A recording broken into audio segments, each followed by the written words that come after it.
오늘 중요한 날입니다. 오늘 왜요? 오늘이요? 정말 오랜만에 어혜진 소장님이 나오는 그 해담 경제연구소. 그 유명하다는 우리 해담 경제연구소에 우리 해외 여행 못 가는데 대신 뉴스로 해외 여행하는 그 시간이죠. 네, 정프로가 평생 외신만 연구했다는. 네. 네. 해담 경제연구소 어혜진 소장님 오랜만입니다. 어서 오십시오. 네. 오랜만입니다. 롱타임 네. 노씨. 롱타임 노씨네 진짜. 네. 왜 이렇게 오랜만에 오셨죠? 오랜만에 오래 봬요. 본인이 오지 말라고. 아니, 나 오지 말라고 하진 않았어. 오지 말라고 하진 않았습니다. 이상하게 일정이 꼬여가지고 네. 오 소장님이 억울하게도 몇 번 빠졌네요. 그러니까 중요한 게스트 있다고. 아니 뭐 그 연휴라고 한 번 빠지고 네. 한 번 중요한 게스트가 있다고 한 번 빠졌는데 되게 미안하네 그렇게 생각하니까. 그러니까 이제 본인이 밀어낸 거네. 중요하지 않은 게스트냐. 그러면서 항의도 좀 하시더라고요. 네. 어디 제가 그 박람회장 네. 전시장을 간 적이 있었어요. 네. 그랬더니 이쪽으로는 이제 일반인 입장이고 네. 이쪽으로는 이제 조금 더 특수 관계자 입장인데 예. 거기 그렇게 써 있더군요. 기자 어. 가운데 점 어. VIP. 기자는 VIP야? 아니? 그럼. 그러니까 기자와 VIP가 일로 들어와라 이런 얘기예요. 아. 기자도 VIP네. 그럼. 아니지. 기자가 VIP면 그냥 VIP 입장 이렇게 했을 거 아니겠습니까? 네, 네, 네. 근데 기자와 VIP는 일로 들어오세요 그러는 거 보고 아 기자는 VIP 아니구나. 그래도 VIP 가는 대로 갈 수 있는 게 어디예요? 문만 같았을 뿐이지. 개인 얘기 금지하라고. 아. 안건희님이. 알겠습니다. 알겠습니다. 네. 자, 어혜진 소장님. 네. 오늘도 어서 오세요. 중요한 해외 뉴스들. 네. 영어 못하는 이 프로를 위해서 네. 준비해 오셨다고 들었습니다. 아유 저보다 잘하시면서요. 뭐. 네. 네. 화면 먼저 보겠습니다. 네. 예, 나옵니다. 이 표정 푸틴의 표정이 네.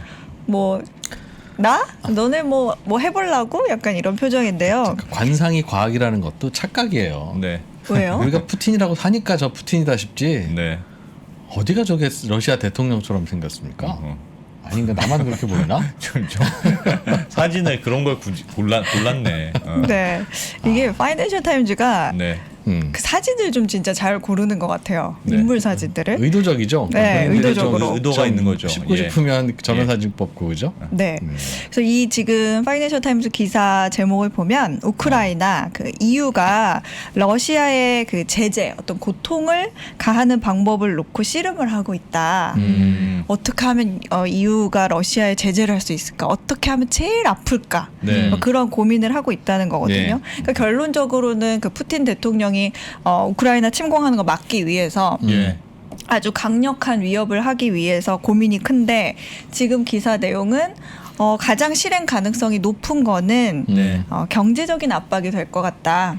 이런 얘기입니다. 예. 러시아 경제 제재, 네. 우크라이나 침공에 대한 대가로 네. 되게 중요해요. 어떤 경제 제재를 하느냐에 따라서 또 그 동네 분위기도 달라질 수 있고 영향을 줄 수 있어서. 네. 네. 예. 그래서 2014년에 그 러시아가 그 크림반도 이렇게 억지로 병합하면서 제재했었거든요. 유럽에서. 근데 이때도 경제적인 제재를 가했었어요.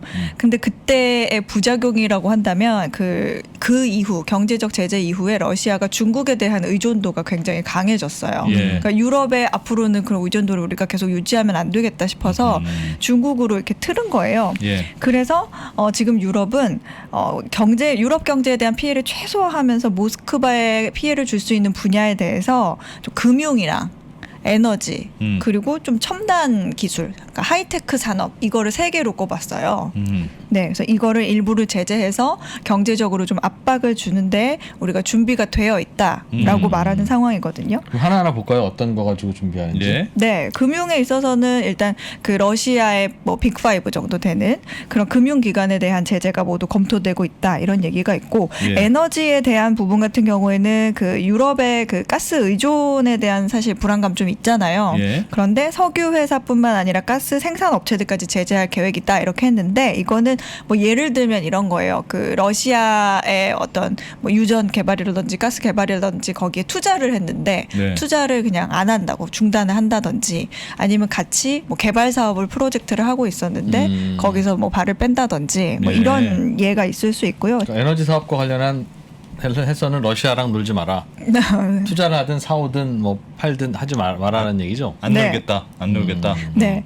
그런데 이제 특히 그 노드 스트림 2 있죠. 네. 이 새로 만든 거. 네. 그 노드 스트림 2에 대한 제재를 지금 염두를 하고 있는데 러시아에서 독일로 직접 가는 가스관. 그렇죠. 네. 그런데 이 또 그리고 다 별도로 이제 하이테크 산업 요 부분에 대해서는 이제 그 서방 기업들이 어떤 핵심 기술 수출을 러시아에 하고 있었는데 예. 이거를 못하도록 막는 방안을 추진 중인 거예요. 그러니까 예를 들면 마치 그 미국이 그 중국 화웨이에 미국산 부품 사용 못하도록 하는 거랑 좀 비슷한 비슷하게. 예, 그런 거라고 예. 생각하시면 되거든요. 네. 그러니까 뭐 AI라든지 뭐 레이저, 뭐 양자 컴퓨터 이거를 뭐 퀀텀 컴퓨터라고 하죠. 그거랑 그런 기술을 그러니까 어떻게 보면 러시아가 좀 대체할 수 없는 쉽게 대체할 수 없는 첨단 아하. 기술 부품들을 그걸 제재를 해서 유럽에서 안 판다. 네, 그러니까 러시아가 좀 그런 자원 말고 좀 경제 다변화를 할 수 있는 기회를 우리가 그냥 끊어버리자 음흠. 그런 의도가 담겨 있는 거예요. 예전에 일본이 우리한테 했던 그거랑 비슷한 비슷하네요. 거죠. 예. 네, 그렇게 볼 수 이런저런 있겠어요. 부품 소재 안 주겠다는 거. 네, 근데 요게 조금 타격이 있을 것 같은 이유가 예. 2020년 기준으로 봤을 때 한 총 800억 유로. 예, 그러니까 계산을 해보면 한 100조 정도 넘게 예. 그 육박했던 EU 기술 수출 규모가 그 정도 되거든요. 그러니까 이걸 감안해 보면 좀 중요한 제재가 될 수 있다 이렇게 보고 있고요. 그다음에 참고로 이미 영국 같은 경우에는 그 러시아 정부와 연계된 기업을 대상으로 제재를 할 것이다 예. 이런 의사를 밝히기도 했고 또 푸틴 측근의 한 180여 명 되는 네. 또 단체도 뭐 한 50여 개 단체 되는 거기에다가 영국 입국을 금지시키고 예. 그다음 자산을 동결해버리고 이런 제재를 이미 가했어요. 그리고 또 미국이 또 푸틴에 대한 그 직접적인 제재에 대해서 언급한 바가 있거든요. 근데 이게 푸틴의 미국 내 자산을 동결해버리겠다. 야? 만약에 공격을 해버리면 미국 내 뭐 숨겨둔 게 많나 보지? 이게 원래는 어. 푸틴이 왜 미국에 자산이 있겠어? 러시아에 숨겨놓는 게 뭐 훨씬 안전할 아파트도 수도 있고 뭐 있는. 그럴 수도 있죠. 근데 숨겨놓으려면 자기 이름으로 안 했겠지. 그런데 이게 좀 약간 뒷얘기인데 그 푸틴의 그 부하 직원들 네. 측근들이 해외 자산을 갖지 못하도록 해놨었어요. 푸틴이. 네. 네. 배신하고 거기를 도망가 버릴까 도망가면 봐. 안 그렇지. 되니까. 네. 어. 부하들은 돈이 좀 있으면 어. 그래서 나한테 말을 안 들어줘. 네, 그래서 대신에 네. 그런 재산을 이제 해외로 이렇게 분산시키는 거 대신에 국영기업 같은 거를 운영권을 주는 거죠. 네. 그런 식으로 해서 이제 푸틴 정작 자기는 이제 해외 자산이 있는데 아하. 그거를 조금 동결하고 그 다음에 미국과 이제 개인 간의 기업 간 거래 이런 것도 금지하는 이런 거를 언급을 한 바가 있죠. 근데 이렇게 되면 이 제가 말씀드린 것처럼 푸틴 측근이 운영하는 국영기업에 대한 제재가 또 함께 이루어질 수 있어가지고 푸틴한테는 좀 큰 타격이 될 수 있을 것으로 아니 뭐 보고 있어요. 국영기업뿐 아니라 금융 제재하고 뭐 수출 첨단 기술 못하게 하고 뭐 이런 거 하면 불편은 할 텐데. 여러 가지 불편은 할 타격은 텐데. 있을 건 같아요. 근데 첨단 기술 수출 신소재 이런 거 수출 못하게 일본이 했는데 우리 또 개발해서 했어. 그게 별로 소용 없었다고 우리가 그랬잖아요. 네. 그러니까 일본이 가하고 우리가 당하는 건 그건 별 효과 없는 제재인데 네. 유럽이 가하고 러시아가 당하는 쪽이면 그건 효과적이에요? 똑같이? 이거는 그럴 수 있겠네. 노드 스트림 2를 막아버리겠다. 안 받겠다. 네. 그거 독일이 근데 이거를 할 수 있을까? 물론 러시아도 가스 못 파니까 좀 아쉽긴 할 테지만 네. 독일은 그 가스 어디서 사올까요 그러면? 좀 힘들 어쩔 수 것 같은데? 없어서 들어오는 거 아닐까? 그래서 뭐 미국이 그 액화 천연가스 제공해 주겠다 네. 이런 얘기도 하고 있는데 요 기사를 한번 화면을 보시면 네. 이게 며칠 전 엊그제거든요. 지금 바이든 표정 별로 마음에 안 들어요. 예. 올라프 숄츠 총리가 우리 합의한 대로 얘기 안 하는 것 같거든요. 네. 이게 지금 제목을 보시면 월스트리트 저널인데 바이든은 러시아가 우크라이나를 침공하면 노드 스트림 2 파이프라인은 더 나아가지 않을 거다라고 말했다. 네. 그런 내용인데 엊그제 그 바이든 대통령하고 올라프 숄츠 대통령 지금 그 워싱턴 갔었거든요. 예. 공동 기자회견을 했어요. 근데 여기서 러시아가 우크라이나를 침공할 경우 미국은 러시아에서 독일로 가는 노드스트림 2를 끝내버릴 거다. 그러니까 뭐 서스펜디드, 엔드 이런 표현을 썼는데 폐기하도록 할 거다라는 의미로 좀 해석을 해보겠습니다. 예. 그런데 이제 그 숄츠 총리도 우리는 absolutely united. 완전 단결했다. 미국과 러시아에 엄청 힘든 조치할 거니까 러시아도 이해해야 된다. 이렇게 말했는데 사실 그 노드스트림 2가 폐기가 되면 제일 속 쓰리고 피해를 보는 게 독일이잖아요. 그렇죠. 네. 그러기 때문에 직접적인 언급을 안 했어요. 그거에 대해서 뭐 중단하겠다. 뭐 네. 더 이상 뭐 우리가 받지 않겠다 이런 언급을 하지 않았는데 이게 뒷얘기가 또 있더라고요. 예. 이 기사에도 언급이 됐는데 그 숄츠 총리가 방미를 하기 전에 미국에서 그런 스태프들 관리들한테 그 기자회견을 할 때 이 노드스트림 2 폐기 부분에 대해서 꼭 언급을 해달라. 이렇게 요구를 해서 그러니까 좀 신호를 주면 안 되냐, 시그널을 주면 안 되냐라고 네. 했는데 이제 독일 입장에서는 굉장히 민감한 부분이잖아요. 예. 그러니까 이게 받아들여지지 않은 걸로 보여요. 그러니까 그래서 지금 미국이 바이든 표정이 저런 거예요. 공식적으로 요청은 했는데, 그러니까 이 기자회견은 되게 웃겨요. 왜냐하면 노드스트림 끊는 거는 EU나 독일이 결정할 문제인데 바이든이 우린 침공하면 끊을 거야. 그게 말이 됩니까? 어떻게 미국이 그걸 끊을 수가 있어? 결국 끊도록 협조를 하기로 했다거나 이렇게 말해야 맞는 말이지. 듣는 독일 기분 나쁘죠. 듣는 독일 기분 나쁘죠. 그건 우리가 결정하는데 왜 미국이 우리가 러시아랑 하는 걸 끊어도 우리가 끊지. 좀 이상해서. 러시아 내 말 안 듣면 너 예시켜서 니네 끊게 한다. 그러면 그러니까. 네. 조금 그런데 이상했어요. 이 파이낸셜 타임즈 기사에는 네. 이렇게 유럽에서 유럽 연합이 모스크바에 제재를 할 때 장애물이 있다. 이렇게 지적을 하고 있어요. 그게 장애물? 뭐냐면 예. 네. 그 제재가 잘 안 먹힐 것 같다는 거죠. 그쵸. 예. 조금 우려되는 부분이 있어. 하나둘이 아니야. 그게 한 뭐냐면 느낌이 사실은 너희들 침공하면 이렇게 한다. 제일 무서운 거 얘기하잖아요, 보통. 네. 네. 제일 무서운 게 독일이 가스관 이거 잠그는 거라는 거 아니야, 그러면? 네. 이게 제일 큰 건가? 네. 답답하네요. 좀 이상한데. 예. 그래서 여기서 말하는 거는 이제 27개 유럽 연합 국가들이 만장일치를 해야 이걸 하지.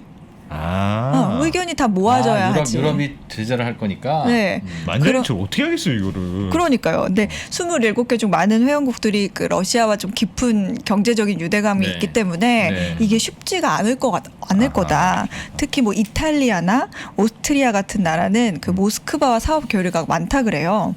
그래서 또 독일도 우리가 말했던 것처럼 가스 수입의 절반 이상을 러시아에 또 의존을 하고 있고 네. 예. 그렇기 때문에 만약에 끊기게 되면 또 에너지 시장 붕괴에 또 노출이 돼 있으니까 이것도 리스키하고 그리고 실제로 아까 그 잠깐 언급은 드렸지만 2014년에 크림반도 그로 인한 제재 때도 유럽 국가들의 몇몇 국가들이 뒤에서는 러시아와 사업적인 교류를 좀 이어가면서 결국에는 제재에 들어가는 비용만 커졌던 거예요. 네. 그래서 결국에 안 하느니만 못하는 결과를 얻었다.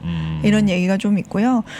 추가적으로 조금 말씀을 드리면 러시아가 이 크림반도 제재 이후에 미국이 앞으로 줄 제재를 좀 소용없게 만들기 위해서 영향력을 최소화하기 위해서 예. 자국 통화 시스템에서 달러의 비중을 굉장히 낮추고 있어요. 그러니까 지금 뭐 보통은 이렇게 좀 수출 의존 경제 국가들은 네. 그 자국 통화에서 어떤 달러의 비율을 절반 이상 정도 이렇게 유지를 하거든요. 기축 통화니까. 예. 외환 모의고를 이렇게 달러로 채우는데 지금 20% 이하 한 16% 정도로 낮춰놨어요. 근데 아하. 이거 대신에 뭐 유로화라든지 영국 파운드라든지 위안화라든지 아니면은 금을 이렇게 쌓아놓는 대체하고 있어서 만약에 미국이 경제적인 제재를 가해도 그렇게까지 옛날만큼 큰 영향이 없을 수도 있다. 이런 아하. 얘기도 있어서 유럽에 완전히 단결된 만장일치된 합동 제재가 더 중요한 이유가 되고 있죠. 러시아가 이런 상황을 너무 잘 알고 있을 것 같아요. 그렇지 않습니까? 말 끊지 마세요. 뭘 그렇게 했다고 바로 그렇게 아니. 심각한 표정을 하고 그러세요. 무슨 아니 근데 제가 느끼는 건데 이거는 약간 딴 얘기지만 저희가 사실 말을 많이 끊긴 하잖아요. 사실 진짜 많이 끊어. 많이 끊긴 해. 근데 유독 어 소장님 나올 때마다 저도 그게 불만입니다. 반응이 오 소장님 끊지 마라 너희는 좀 사회를 똑바로 봐라 유독 반응이 많아요. 그러니까. 아니 근데 저는 오히려 어떤 제 내용이 좀 부족한 부분을 두 분이 좀 채워줘서 완벽해진다고 생각을 하거든요. 그래서 저는 되게 감사한데 이제 듣는 분들의 입장에서는 또 그게 아니신가 봐요. 근데 저는 이렇게 도와주시면 좋아요. 이렇게 채워지는 느낌이에요. 부족한 게. 하여튼 저희 말 안 끊겠습니다. 그렇습니다. 그러니까 말 끊는 건 좋은데 끊고 나서 너희들이 하는 말이 그게 대단치 않은 그걸 거지. 대단치 않다는 거지. 그렇지. 영향 그거예요. 없으니까 알겠으니까 그냥 닥치고 듣자 그 얘기죠. 제가 그러면 앞으로는 네. 좀 이거 쓸데없는 얘기다 싶으면 이렇게 좋습니다. 무례하게 얘기를 하겠습니다. 그만하세요. 저 좀 말합시다. 이렇게 얘기하겠습니다. 네. 네. 알겠습니다. 얼굴 좀 다시 보자고 지금 소장님. 자, 네, 다음 화면을 다음 소식. 하나만 예. 재밌는 걸 하나 또 보여드리면요. 지금 이런 상황에서 사실 재밌는 건 아니에요. 조금 네. 안타까운 건데 이 기사 내용 보면 우리는 어디로 갈 수 있나요? 우크라이나 동쪽 국경에 있는 사람들의 공포와 자기 방어. 지금 총 쏘는 거 배우고 있죠. 예. 빵야 이렇게 배우고 있는데 이게 그 셀프 디펜스라고 자기 방어 코스 강좌가 있어요. 그래가지고 여기에서 총 쏘는 방법을 배우고 있는 모습이거든요. 그러니까 우크라이나 국경에 사는 사람들이 만약을 대비해서 총 쏘는 법을 배우고 이제 잠을 잘 때도 포격 소리가 날까봐 경계를 하면서 자고 있대요. 예. 그래가지고 이런 불안을 다룬 기사인데 이 사람들은 이제 피난을 가기 싫은 거예요. 자기가 사랑하는 도시에서 끝까지 지키고 싶은 거예요. 예. 그래서 스스로 방어하는 건데 민간인들 사이에 이런 그 코스에 대한 수요가 급증하고 있대요. 예. 그래서 이제 러시아 침략 우려가 이제 기사에서 언론에서 한번 탁 나올 때마다 그 사람들의 의욕이 굉장히 높아진다. 이런 기사가 지금 로이터에 나온 내용입니다. 저기 무슨 코스예요? 코스예요. 학원처럼. 강좌처럼. 운전학원처럼. 네. 근데 진짜 이렇게 걱정이 총알 많이 넣는 되나 것부터 해가지고 예. 이렇게 장전해가지고 이렇게 팡 이렇게 하는 것까지 다 나옵니다. 혹시 무슨 일이 있어도 스스로를 지켜라. 네. 지킬까? 정규군이 들어오는데 네. 이거 가지고 되겠어요? 그냥 폭탄하면 팡 터지면 그냥 그건데도 이제 어쨌든 네. 예. 저런 상황도 있다. 보여드리려고 갖고 왔고요. 다음 얘기로 넘어갈게요. 예. 또 쓸데없는 얘기 하시면 안 되니까. 다음 얘기. 네, 화면 보겠습니다. 이거는 사실 기사는 아니고요. 예. 그 파이낸셜 타임즈 팟캐스트예요. 근데 제가 잠이 안 와가지고 예. 영어로 뭔가를 좀 들어야겠다 어허. 싶어가지고 들었는데 잠이 솔솔 잘 오더라고요. 근데 좀 재밌는 내용이어가지고 예. 파이낸셜 타임즈가 지금 3일 연속으로 자사 팟캐스트의 영국의 이민 위기에 대해서 지금 시리즈로 다루고 있어요. 그러니까 하루는 사람을 보내서 뭐 프랑스 뭐 칼레라는 도시에 있는 난민 캠프 취재해 오기도 하고 또 하루는 영국의 그 미립국의 종착지인 도버라는 해안 도시에 가서 또 현장 목소리 취재해 오기도 하고 그래서 내용 자체가 뭐 당장 엄청 중요하다 이건 아닌데 네. 알아두시면 좋을 것 같아서 저게 가져왔거든요. 무슨 뜻입니까? 근데 마이그런트 크라이시스가 네. 무슨 뜻이죠? 이민 위기. 이민 위기라는 건 무슨 뜻이에요? 이민을 너무 많이 와서 아니면 이민 위기. 그러니까 들어보시라고요. 이어들지 마세요. 들어보시라고요. 이게 지금 네. 제가 한 거라서 좀 어설프긴 한데 여기 칼레라는 부분 여기가 있고 이렇게 마우스가 잘 여기에서 네. 이 줄을 이렇게 딱 타고 여기가 도버거든요. 네. 근데- 도보 해협. 네. 예. 근데 여기 제가 형광펜으로 이렇게 하이라이트 해놓은 게 해저 터널이에요. 네. 오, 예. 해저 도버해요. 이게 해저 터널이에요. 제가 이렇게 저기 해저로 돼 있어요. 예. 네, 해저 터널이 이렇게 있는 곳이에요. 예. 근데 여기가 세계에서 가장 긴 해저 터널입니다. 네. 근데 이 2019년에 혹시 기억하시려는지 모르겠는데 여기를 건너던 그 컨테이너 트럭이 있었는데 네. 그 트럭을 열어보니까 베트남 난민 수십여 명이 사망해 있었다. 뭐 그거 혹시 그 기사 기억하세요? 있었죠? 네. 예. 심각했죠. 네, 그게 여기를 건너다가 그렇게 된 거예요. 예. 그래서 이때 이후로 영국이 그 터미널 심사를 굉장히 강화를 했어요. 예. 그리고 또 이제 난민들을 영국에서 좀 저지하기 위해서 그 프랑스에서 이어지는 터미널 주변에 콘크리트 벽을 막 세우고 그랬거든요. 네, 그래서 영국이 사실은 난민 막으려고 여러 가지 강력한 조치 취하고 있긴 한데 네. 영국에 도착하는 난민들 수는 꾸준히 유지가 지금 되고 있고 예. 특히 프랑스에서 저기 칼레에서 고무보트를 타고 그 영국 해협 잉글리시 채널을 건너오는 사람 수는 또 급격하게 증가를 했어요. 그러니까 지난해가 전년 대비해서 3배 이상 늘어난 3만 명이 예. 고무보트를 타고 건넜어요. 저 보트를 바다를. 타고 저기 해협을 건넌다고요? 네, 저 바다를 건넜어요. 그러니까 육로가 막히니까 바다라도 건너서 오겠다는 건데 네. 그 밀수업자나 그 갱 있죠. 갱스터. 네. 한 명당 한 우리 돈 한 700만 원 돈 받고 고무보트에 한 대 많게는 지금 좀 화면을 촥 줄여 주세요. 화면이 너무 네. 커졌나 너무 봐요. 확대돼 네. 있어요. 네. 아, 많게는- 너무 위험해 보인다 저거. 많게는 40여 명까지 이렇게 실어가지고. 그러니까 저기 한번 타는데 우리 돈으로 한 700만 원 정도 네, 내고 네, 타는 네. 거예요. 저거를 네. 해협을 불법으로 건너려고. 네. 타신 분들은 원래는 어디 계셨던 분들이에요? 원래는 대개 뭐 아프가니스탄이나 이라크, 뭐 이란 이런 데서 오거든요. 그러니까 예전에는 이런 뭐 내전 때문에 안전을 네. 위해서 오는 사람들이 대부분이었는데 최근에는 그 탈레반이 아프간 점령하고 나서 예. 경제적인 이유로 지금 난민을 선택한 그런 사람들도 굉장히 많이 늘어나고 있어요.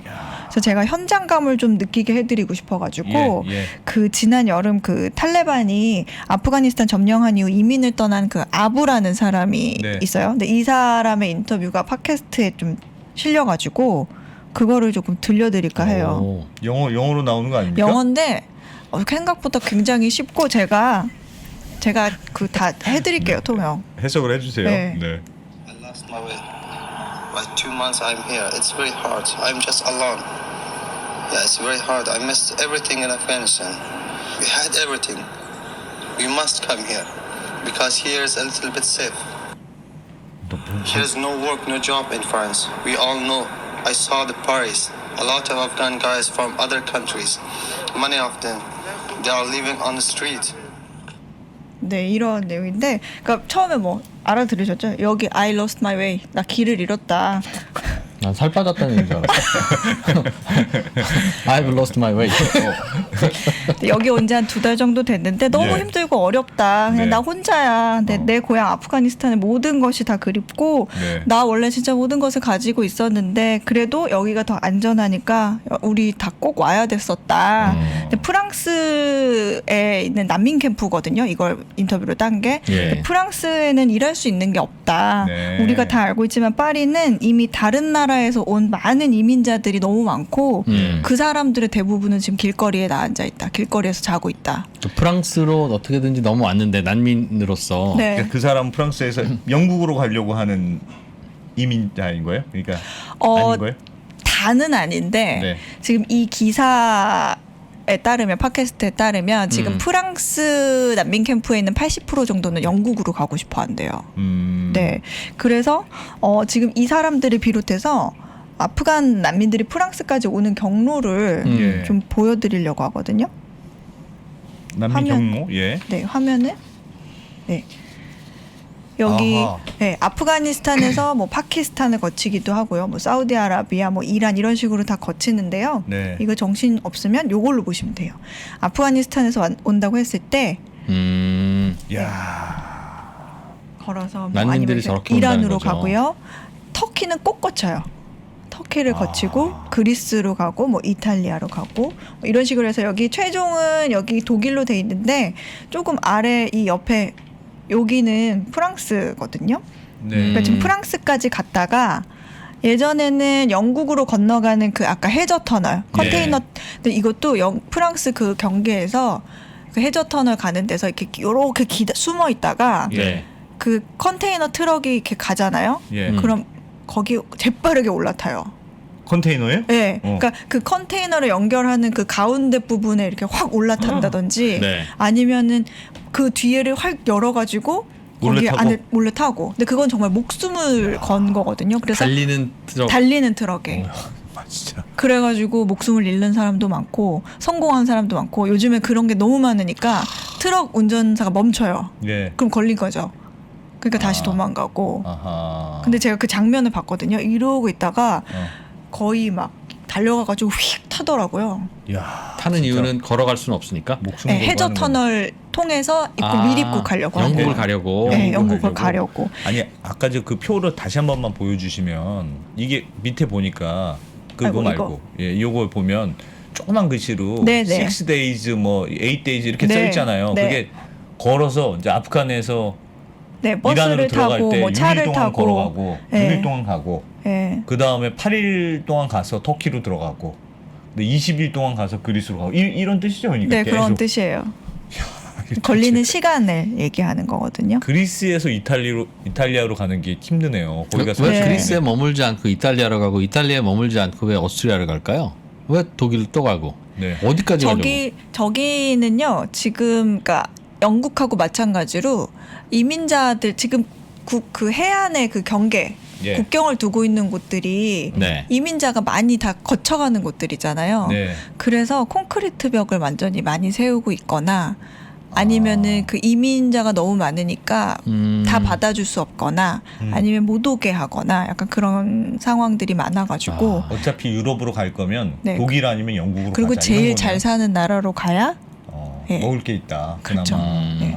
프랑스는 나름 괜찮잖아요. 이민 아니라 난민도 잘 받아주는 쪽 아닙니까? 프랑스, 뭐 독일, 뭐 유럽에 그런 이른바 좀 잘 사는 나라들은 사실은 영국보다도 최저 임금이 높아요. 프랑스가 네. 예. 높은데 아무래도 경쟁자들이 많죠. 프랑스는 난민을 받아주는 게 영국이나 다른 나라보다 조금 더 있다고 했을 때 예. 경쟁자들이 굉장히 많죠. 난민들이 여기 지금 저희가 말한 아까 인터뷰 딴 것도 난민 캠프인데 네. 그 난민 캠프의 규모가 어마어마해요. 아니 그리고 이건 네. 막 든 생각인데 아까 전에도 그 프랑스 난민 캠프에서 딴 인터뷰라고 했잖아요. 네. 근데 그 아저씨도 영어로 인터뷰를 하잖아요. 그것도 있죠. 그러니까 나는 그것도 있죠. 이제 불어를 불어보다는 배우는 것보다 영어를 영어권으로 하는 게 가겠다. 더 낫다. 그 얘기도 있어요. 그런 얘기도 있고 그런데 어쨌든 해저 터널로 입국했는데 코로나 뭐 네. 검역 이런 거 보안 강화되면서 최근에는 고무보트 타고 이렇게 가는 거죠. 영국까지. 네. 그렇군요. 네. 아이고야. 이렇게 가고 있는 동호역 겁니다. 건너서 네. 영국으로 간다. 네. 근데 사실 영국은 망명 신청 같은 거 있잖아요. 예. 되게 적게 받아줘요. 가면 불법이란 뜻이네요. 네, 대부분. 아니, 그러니까 영국이 말 끊었네. 죄송합니다. 아니에요, 아닙니다. 네. 죄송합니다. 바로 사과하겠습니다. 아니 영국이 그 브렉시트 한 것도 결국에는- 이민자가 싫어서 그런 거잖아요. 맞습니다. 근데 이민자들이 영국으로 많이 간다는 게 되게 아이러니하네요. 이게 정말 진짜 그래요. 그러니까 이민자를 받아주는 게 매년 그 숫자가 독일의 3분의 1 정도? 그리고 프랑스의 절반 정도밖에 안 받아줘요. 그런데도 이민자를 네.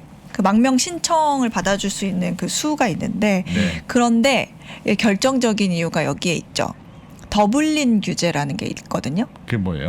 이게 난민이 유럽에 첫 발을 디딘 국가 거기에서만 망명 신청을 할 수 있다라는 그 규제 EU 법이 있어요. 네. 그러니까 네. 오스트리아를 거쳐서 독일에 왔으면 독일에서는 안 받아주고 네. 무조건 네. 오스트리아에서 하든 말든. 네. 그런데 이렇게 되면 아까 말씀드린 대로 그 이탈리아나 그리스, 헝가리 이런 데에만 집중이 되잖아요. 예. 그러면 좀 이거는 너무 불리하다 이런 지적도 있긴 그리고 한데. 오스트리아 같은 나라는 밟을 일이 없네. 바다가 없는 나라인데 어떻게 낙하산 타고 떨어지지 않는 한 오스트리아는 첫 나라가 될 수 없는데. 그러니까. 네, 그래서 이제 이 신청을 하는 동안은 일을 할 수가 없어요. 예. 그리고 거절이 되면 1년 반을 기다렸다가 다시 신청할 수 있거든요. 그리고 이제 본국으로 다시 송환이 되거나. 네. 그런데 이 법을 만든 애초의 이유는 난민들 스스로가 너네가 가고 싶은 국가를 정하지 마라. 네, 왜냐하면 독일에 몰릴 수도 있고 영국에 몰릴 수도 있고 예전에는 그렇죠. 그리고 무작위로 막 여기저기 다 난민 신청하지 말아라. 네. 그러니까 그런 뭐 이렇게 난민 쇼핑이라고 해야 되나요? 그런 거 하지 말아라 해서 만들어진 법인데 지금 영국이 브렉시트 했잖아요. 예. 이유를 탓하니까 더 이상 여기 더블린 조약에 해당이 안 되는 거예요. 영국은 네. 그러니까 이제 예를 들면 뭐 이런 거죠. 뭐 덴마크에 누가 이렇게 실제 사례인데 덴마크에서 망명 신청을 했는데 거절이 됐어요. 예. 그러면은 이제 원래 왔던 나라로 돌아가거나 해야 되는데 1년 뭐 반을 기다리거나 그런데 영국으로 가는 거예요. 아. 영국으로 가면 당장 두 번째 기회가 생길 수 있잖아요. 거절된 사람은 무조건 영국으로 가겠군요. 야, 네. 영국은 이민 안 받고 싶어서 그거 한 건데. 근데 이제 말씀드린 것처럼 영국은 상당히 적은 인원만 받아주고 있지만 네. 이게 통과가 되면 네. 영국 지금 일할 사람 없어가지고 난리잖아요. 그렇죠. 그러고 그다음에 경쟁자가 적죠. 영국은 이민자를 안 받으니 그 난민 안 받으니까 네. 이민자와 난민이 해야 할 만한 일자리는 있잖아요. 예. 그렇죠. 그러니 들어가기만 하면 오히려 몸값이 더 올라가는. 네, 취직해서 자리를 잡을 가능성이 높아서 예. 아까 말한 것처럼 프랑스에서 지금 뭐 난민 캠프의 80% 이상이 영국으로 가고 싶어 한다. 이런 얘기가 있어요. 근데 이제 이 더블린 조약이 이런 좀 너무 부작용이 많기 때문에 야, 이거 좀 손 좀 보자. 네. 그래서 처음 입국하는 나라 이거 하지 말고 아하. 망명 거부된 사람들 고국으로 다시 돌려보내는 것도 하지 말자라는 얘기가 나왔는데 이게 사실 진전은 안 되고 있어요. 네, 그래서 이제 영국은 더 이상 더블린 조약에 해당이 하지 해당이 않기 안 때문에 된다. 예, 야. 그런 게. 의문의 일패네 영국. 네. 근데 영국이 지금 난민에 대해서는 굉장히 이렇게 뭐라고 스트릭트한 그 엄격한 네. 규제를 가지고 있어요. 그러니까 불법 이민 막으려고 지금 고용주나 집주인한테 너네가 이거 잘 체크해야 돼. 네. 얘네 지금 공식적으로 난민 인정 받은 애들인지 아닌지 잘 체크해야 돼. 라고 하고 있거든요. 그런데 영국은 이것도 또 다른 이유가 될 수 있는데 그런 그 불법 브로커들, 예. 그 일 시장에서 불법 인력 시장이 조금 발달이 돼서 많은 이민자들이 그 자신들의 정착을 좀 도울 수 있는 뭐 지인이 있다거나 예. 가족이 있다거나 그러니까 이거를 좀 커버해 줄 수 있는 사람들이 의외로 많다 그래요. 그래서 그런 산업이 발달돼 있다. 네, 그래서 이것도 인터뷰가 하나 있는데 네. 잠깐 짧으니까 들어보시면 그것도 영어로 나옵니까? 영어로 나오는데 이것도 쉬워요. 네. 앞으로 We have 내주세요. 위로. about some families there, and our English is better than French. Learning a new language is really difficult. We just want to go study there, continue our life there. 우리는 거기에 가족이 좀 있어요. 네, 네. 영어가 불어보다 배우기 쉬운 것도 있고 어. 거기에 가서 공부도 하고 싶고 거기에서 우리 인생을 계속 이어가고 싶다. 네. 이런 얘기거든요. 그런데 이제 아니, 저런 거를 다 들으십니까? 권 소장님은? 네, 그럼 잠이 안 올 팟캐스트- 때 들으면 잠이 솔솔 옵니다. 진짜 그럼 GACC님이 토익 시간이 진짜 토익 시간 그런데 listen and repeat. 이게 뭔가 라디오나 그러면 좀 네. 덜 재밌는데 이제 방송에서는 좀 여러분이 현장감을 좀 느끼시면 더 잘 와닿을 것 같아가지고 네, 네. 일부러 따왔어요. 아, 네. 좋습니다. 좀 같이 그 현장에 있는 것 같지 않나요? 아, 그런 그렇습니다. 느낌이 듭니다. 안 네. 기자는 이 난민 문제에 대해서 어떻게 생각해요? 아싸. 이거. 뭐라고 답해도 30점 까먹는 질문. 모르겠습니다. 아, 난민. 모르는 게 어딨어. 각자 의견이 있을 것 같다니에요. 난민이 뭔지 모르지는 않잖아요. 난민이 뭔지는 알죠. 음. 어려운 어떻게 해야 될것 어려운 문제 같아요? 같아요. 어려운 문제. 쉬운 문제니까 아니니까 질문 드렸죠. 근데 말씀하신 것처럼 이게 어려운 문제다 이게 보니까 정답이야. 이게. 어려운 문제다 보니까 영국하고 프랑스하고 싸워요. 지금 엄청 싸우고 있어요. 갈등이 굉장히 커요. 왜? 어떤 걸로요? 그러니까 프랑스에서 영국으로 고무보트 타고 오잖아요. 네. 그러니까 영국은 야 경비 좀 막아라. 막아. 왜 이렇게 자꾸 보내는 거야? 우리 다시 너네한테 돌려보낼 거야. 그런데 프랑스는 야 그럼 그거 국제해양법에 어긋난다. 아. 일단 바다에서는 생명이 위험한 사람은 무조건 구해야 되는 그렇지, 게 규칙이다. 그렇지. 보내지 마. 네. 너네 일단 구조를 해야 돼. 이렇게 네. 얘기를 하는데 이런 거 가지고 막 싸우고 작년 또 11월 말에 프랑스에서 그 영국으로 오던 보트가 있었는데 이게 전복되는 사고가 있어서 한 20 몇 명이 그대로 익사하고 그랬었어요. 그러니까 이 사건을 계기로 또 한 번 서로한테 책임을 미루면서 네. 굉장히 갈등이 심화되고 있는데 영국은 지금 프랑스한테 미립국자 저지 같이 하자. 우리가 너네 바다에 공동 순찰 뭐 이런 거 재정 투입해서 재정 그 공동 순찰 할게 하는데 이제 프랑스는 야 그거 주권 침해 아니냐? 아. 막 그렇게 보고 있고 보안 어긋나는데 하고 있고 반사 그러면서 네. 너네는 미립국 야기하는 그 허술한 노동법부터 바꿔라. 그런 식으로 지금 탱탱 영국과 프랑스 네, 영국과 프랑스가 갈등을 아주 크게 빚고 있습니다. 노동법이 어디가 허술해요? 그러니까 아까 제가 불법 인력 시장 이런 거 많다고 했잖아요. 영국이. 네, 그러니까 그리고 그런 감독에 있어서 네. 고용주와 가정에게 이런 확인을 맡기는 아무리 강화했다고 해도 이 사람들이 불법 체류자인지 아닌지 너네가 확인해 이런 식으로 맡기고 있기 때문에 굉장히 허술하다고 보는 거죠. 프랑스에서는. 이민자들은 영국으로 가고 싶겠죠. 이왕이면 왠지 일자리도 많이 있을 것 같고. 이민이 아니라 난민. 아 난민자들의 경우에는 난민의 경우엔 네. 영국으로 가면 뭐 어차피 합법적인 난민으로 안 받아주는 거거나 아니면 일자리가 없으면 네. 당연히 일자리 있는 쪽으로. 그것도 없었다면서요. 뭐 도살할 인력도 없어서 쇠고기가 부족하다는 얘기가 있었을 정도로 그렇게 사람이 부족하다니까 일단 난민자가 입국만 하면 뭔가 자리는 있을 걸로 기대하지 않을까요? 난민. 난민들. 제가 뭐라고 했습니까? 난민자. 죄송합니다. 저한테 이게 안 오니까 저쪽으로 자꾸 가고 있어요. 잠깐 다른 조금 추가적인 네. 얘기 하나 해드리면 그 네. 영국의 최종 종착지인 도버가 있는데 네. 여기에 또 이면이 조금 있대요. 이게 전체적인 모습은 아닙니다. 근데 이면인데 다시 이 화면을 한번 보시면요. 네, 여기가 그 도버인데요, 영국에. 여기 겉으로 비춰지는 모습과 또 다른 이면이 있다라고 그 파이낸셜 타임즈에서 얘기를 하고 있어요.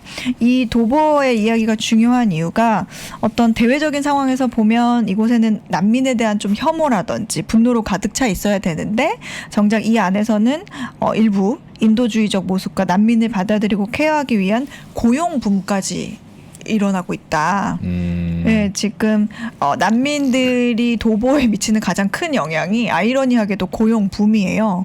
그러니까 그 보더포스라고 하는 해안 경비대 같은 경우에도 현지에서 사람을 고용하고 있고. 난민 오면 그분을 그냥 경비대로 뽑아요? 아니요, 그 현지의 경비대를 강화해야 사람, 되니까. 네, 도버 사람. 예. 그리고 이제 구명보트 구호 단체도 현지에서 사람을 고용하고 있고, 네, 또 네. 난민을 수용할 호텔이나 뭐 이런 숙소도 새로운 직업 채용을 하기 위해서 뭐 예를 들어서 취업 비자, 해외에서 온 사람들 취업 비자도 제공하는 경우도 있고 네. 현지인들도 일자리를 찾는 데 도움을 주고 있다는 평가가 일부에서 나오고 있어요. 근데 이제 여기에 있는 이런 주민들이 굉장히 따뜻하게 맞아주고 있다는 얘기는 있지만 네. 겉으로 막 자기의 의견이나 이런 따뜻하게 맞아줘야 됩니다라고 할 수 없는 건 영국 내 강경 우파들 어떤 비난 때문이거든요. 그러니까 이거 스킨스쿠버 자격증이 있어서 구조를 해주는 사람 보고 난민의 택시 서비스냐라고 비난을 할 정도로 비난도 한편으로는 굉장히 많이 받고 있어요.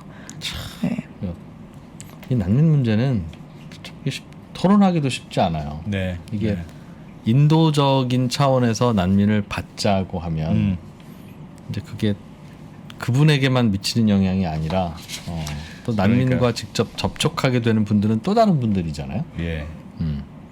그러니까 이제 받자고 주장하는 분들은 실제로는 별로 접촉 안 하는 분들이고 그 문제 때문에 네. 원전 얘기하고 비슷하죠. 원전 얘기하고 비슷하고 어제 쓰레기 매립장 얘기하고도 비슷한 것 같아요. 그 쓰레기 매립장 얘기는 제가 하필 제가 서울 사람이니까 그럼 서울에다 쓰레기 매립장 만들지 말라는 얘기냐 그렇게 생각하실 수 있는데 네. 우리 동네라고 하는 범위를 어떻게 생각하느냐에 따라서 달라지는 걸 네. 자꾸 경계선으로 미루면 이 문제는 끝이 없다. 그러니 가까운 곳에 쓰레기 매립장이 있는 분들을 어떤 식으로 보상할 건지 너무 자세히 얘기하지 마세요. 어제 새벽 3시까지 잠이 안 왔어요. 내가 욕먹을 얘기가 아니었는데 잘못 이러면서. 알겠습니다. 네, 네. 네. 이제부터는 이제 좀 밑반찬 같은 단신들을 좀 짧게 소개를 해볼까 합니다. 네. 네. 네, 화면을 한번 보겠습니다.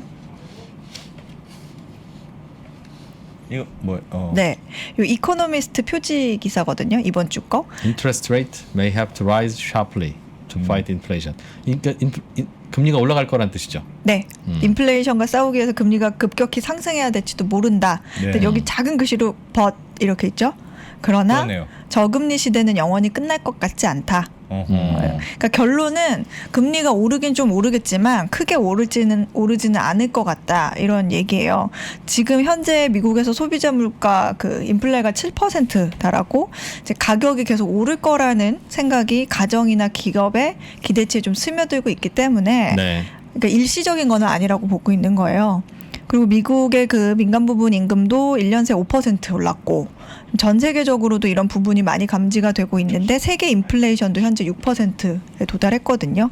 그래서 중앙은행들이 금리를 올리기는 하겠지만 길게 보면 다시 저금리가 될 것이라고 예상하면서 그 근거에 대해서 지금 이코노미스트가 몇 가지를 제시를 하고 있어요. 예. 첫 번째는 세계는 고령화 아니냐 지금. 그러니까 고령화된 국가에서 고성장 고금리가 된 적은 없다. 네, 그게 첫 번째 근거로 제시했고 예. 두 번째는 이미 세계 경제는 저금리에 익숙해져 있다. 그래서 각국 정부가 그 싼 이자율을 믿고 재정 부채를 일상화시켰다. 이걸 당장 어떻게 바꿔? 라는 게 두 번째. 그리고 세 번째, 원래 금리라는 거는 사람들이 이 정도 금리라면 차라리 대출을 받아서 투자를 안 하고 저축을 하겠다. 또는 아니면 이 정도 금리라면 저축을 하느니 차라리 대출을 받아가지고 투자를 하겠다. 이렇게 판단하는 그 마음속에 어떤 보이지 않는 레벨에 포인트. 의해서 결정이 되는 것이지 연준이 올린다고 올라가고 내린다고 내려가는 건 아니다. 그런 거를 지금 근거로 제시를 하고 있습니다. 그런 내용에 대한 기사고요. 전 세계가 저성장인데 네. 중앙은행들이 금리 올린다고 고금리 시대에 오는 거 아니다.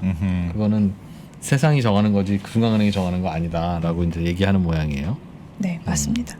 그리고 또 다음 기사는요. 예. 요거는 사실 칼럼이에요. 칼럼. 네. 예. 칼럼인데 이게 일자리에 대한 얘기인데요. 제목을 보면 왜 미국 근로자들은 고용 시장으로 다시 돌아갈까? 작은 글씨를 보면 고용 시장이라는 건 일자리 찾아서. 네. 연준은 포스트 코로나 경제에서 얼마나 빨리 금리를 올릴지 신경을 써야 된다 이런 내용인데 이게 이 칼럼이 전체적으로 무슨 내용이냐면요. 예. 지금 미국 경제에서 전문가들이 요즘에는 이게 참 이해가 안 가라고 하는 것들이 있어요. 예. 그 중에 하나가 코로나 이전처럼 지금 경기도 살아나고 또 이전만큼 일자리도 많아졌는데 일하러 나오는 근로자들은 여전히 아직도 한 350만 명 정도 부족한 상태라는 거예요. 예.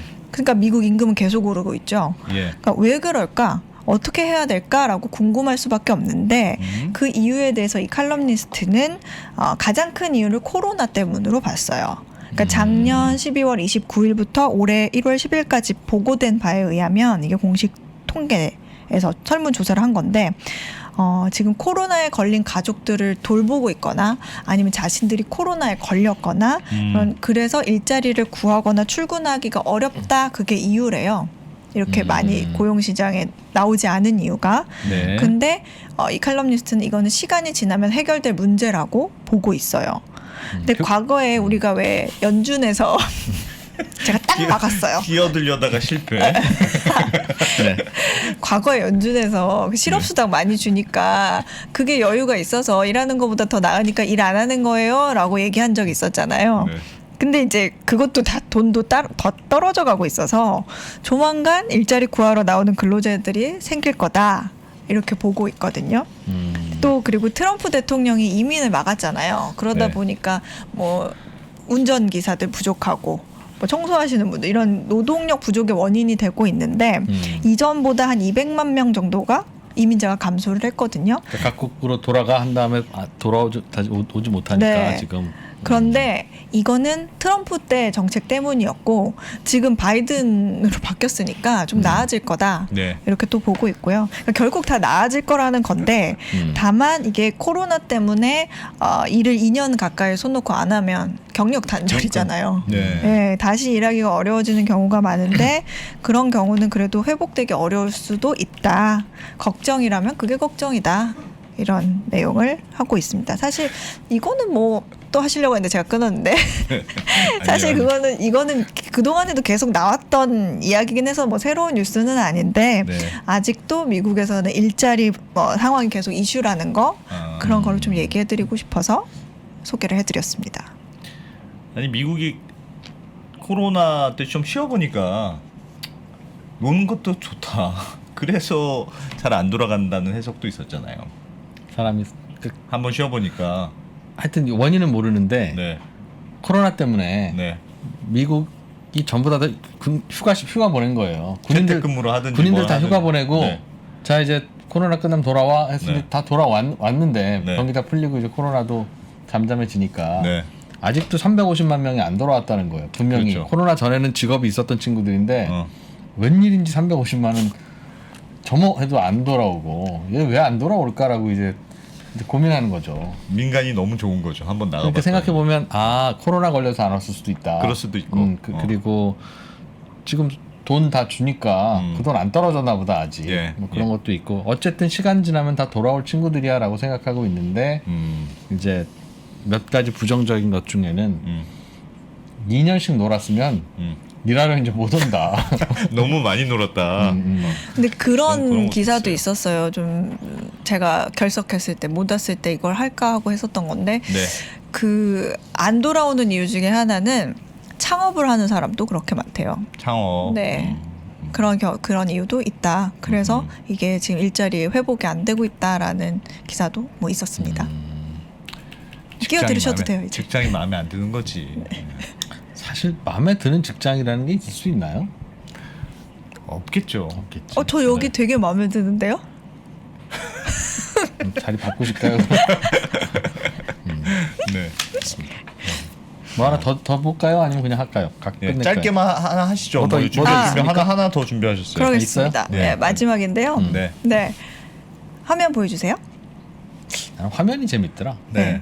화면 와. 이거 파이낸셜 타임즈인데 이 메타버스 얘기입니다. 메타버스는 영국의 온라인 규제를 벗어날 수 없다고 전문가들은 말한다. 그러니까 메타버스가 좋기는 한데 앞으로 영국의 엄격한 규제 받게 될 거고 가상 세계 뒤에 있는 거대 기술 기업들이 수십억 파운드의 벌금을 물게 할 수도 있다. 이런 내용이거든요. 메타버스가 뭘 왜요? 잘못했다고? 뭐, 왜요? 왜? 왜? 왜? 그러니까 이해 미래의 못하겠네. 인터넷 환경이 메타버스라는 공간이 될 거고 거기를 지배하는 회사가 돈을 많이 벌 거라는 기대로 이제 페이스북도 마이크로소프트도 메타 환경 투자 많이 하고 있잖아요. 예. 근데 이 뉴스는 사실 메타버스가 대중화가 되면 이걸 단속하기 위한 규제도 엄청 늘 거라는 거예요. 뭘 단속해요? 글이나 사진만 올리는 그 지금의 SNS도 막 험한 말 많이 하잖아요. 그러니까 사람 불쾌해지기도 하고 예. 근데 이제 언어 폭력 쓰기도 아. 하고 근데 이제 아바타가 3D로 돌아다니는 곳에서는 말 없는 제스처로 인종차별을 할 수도 있고 아니면 그러네. 이제 더 다양한 일들이 벌어질 수 있다는 거죠. 그러니까 그리고 그런 것들이 그 공간에 대한 관리와 단속 뭐 이런 거를 해당 업체에 또 요구할 수 있잖아요. 그건 사람에게 묻는 게 아니라 업체에 이런 그렇기 지금은 때문에 글만 올리는 거는 어. 예를 들면 욕설이나 나쁜 말은 아예 금칙으로 정해놓고 인정 안 자동으로. 되도록 하고 어. 자동 삭제하고 하면 되는데 메타버스는 이런 캐릭터가 돌아다니니까 막 돌아다니다 막 이러기도 하고 뭐 이러기도 하고 그러면 그거 어떻게 막냐 이걸. 그렇지. 네, 그래서 이 비즈니스 굉장히 피곤해질 거다라는 기사였습니다. 아하. 알겠습니다. 아, 그러네요. 알차네요. 아. 다 하신 거죠? 네, 아니 못 끼어들었네. 많이 생각만큼 못 끼어드느라고 좀 힘들었네요.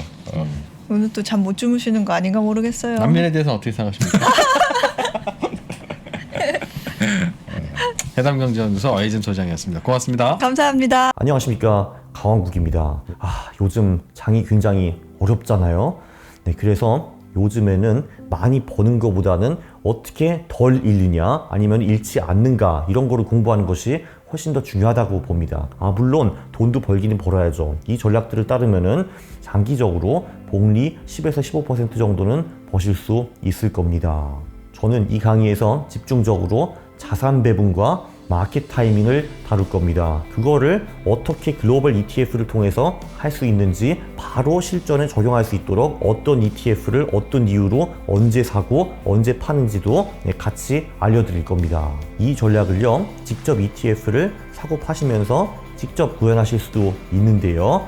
네, 그거 말고도 자동 매매를 할 수 있는 방법도 있습니다. 그래서 제가 자동 매매 이용권을 같이 드리고요. 네, 그리고 제가 거인의 포트폴리오의 저자 아닙니까? 그 책도 같이 드립니다. 그러면 그걸 하시다 보면은 아, 이거 굉장히 재밌다. 나도 나만의 전략을 만들고 싶어 하실 수가 있거든요. 그런 분들을 위해서 백테스트 이용권도 같이 선물로 드립니다.